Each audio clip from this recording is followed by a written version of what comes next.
اعوذ باللہ من الشیطان الرجیم بسم اللہ الرحمن الرحیم۔ السلام علیکم۔ مولانا روم رحمۃ اللہ تعالیٰ علیہ السلام فرماتے ہیں، ایک مرتبہ ایک شیر شکار پر نکلا تو اپنے ساتھ لومڑی اور ریچھ کو بھی لے گیا۔ شیر نے 3 شکار کیے، ایک ہرن کا، ایک گائے اور ایک خرگوش۔ واپسی پر ریچھ بڑا اترا کر چلنے لگا کہ شکار میں ہمارا حصہ بھی ہے۔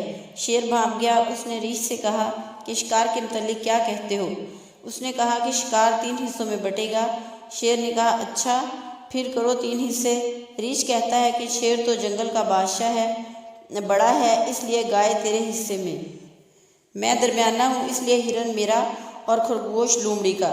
شیر اس کی چالاکی کو سمجھ گیا، اس نے پنجہ مارا تو ریچھ کو بھی مار دیا۔ اب لومڑی سمجھ گئی، چالاک جو ٹھہری، اس نے سارا معاملہ سمجھ لیا۔ اب شیر نے اس سے پوچھا کہ بتا تو کیسے حصے کرے گی؟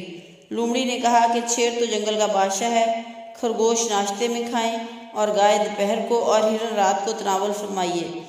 شیر بڑا خوش ہوا اور اس نے لومڑی سے پوچھا کہ تو نے یہ تقسیم کہاں سے سیکھی ہے؟ اس نے کہا ریچھ کی موت سے۔ مولانا رومی رحمۃ اللہ علیہ فرماتے ہیں، اے غافل انسان، تو بھی کچھ موت سے سیکھ جا۔ جب تیرے پاس تیرے اپنے موت کی نیند سو جاتے ہیں تو بھی سمجھ اور دھیان کر۔